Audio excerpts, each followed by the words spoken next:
রাজধানীর পুরান ঢাকার সূত্রাপুরে জামায়াত সংশ্লিষ্ট এক ব্যক্তির মালিকানাধীন একটি ভবনে অভিযান চালিয়ে ক্রিকেট খেলার 152টি স্ট্যাম্প উদ্ধার করেছে আইনশৃঙ্খলা বাহিনীর সদস্যরা।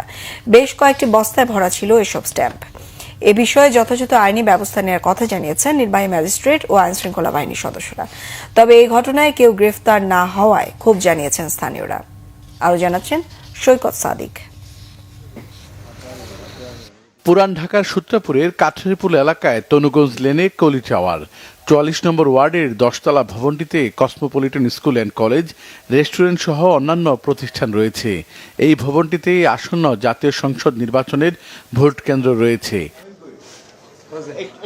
জামায়াতের রাজনীতির সঙ্গে জড়িত ব্যক্তির মালিকানাধীন ভবনটিতে লাঠিসোঁটা সহ দেশীয় অস্ত্র জড়া করা হচ্ছে সূত্রাপুর থানায় এমন অভিযোগ দেন স্থানীয়রা।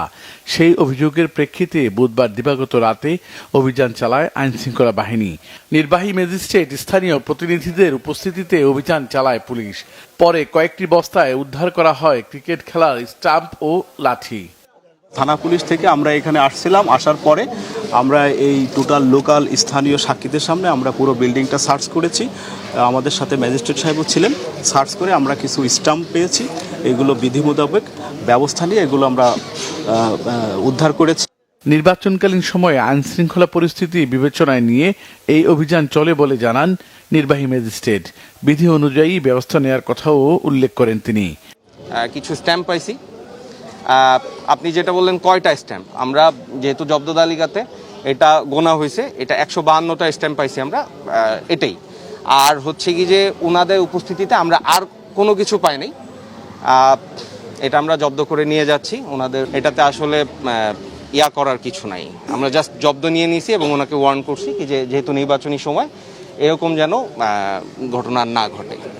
উদ্ধার অভিযানে ধীরগতির অভিযোগের পাশাপাশি কাউকে গ্রেপ্তার না করায় ক্ষোভ প্রকাশ করেন স্থানীয় বিএনপি নেতাকর্মীরা।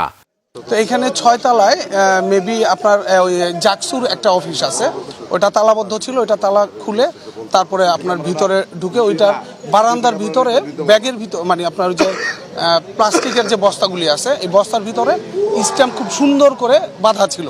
এখানে আমরা টোটাল 153টা স্ট্যাম্প পাইছি, নিচে থেকে নিচে এবং উপরে। আপনারা যখন প্রথম ঢুকছি নেই পুরা ফোর্স নিয়ে তো ঢুকবেন, তল্লাশি করলে 3 জন মিল্লা তল্লাশি হয় না। ওনারা ইচ্ছাকৃতভাবে ওনাদেরকে তথ্য দিয়ে গেছে যে আপনাদের বিরুদ্ধে অভিযোগ আছে, আপনারা একটু সাবধান হয়ে যান। নির্বাচন কেন্দ্র করে জামায়াতের নেতাকর্মীরা এসব স্ট্যাম্প জড়ো করেছেন বলেও অভিযোগ তাদের। সৈকত সাদিক, বাংলা ভিশন, ঢাকা।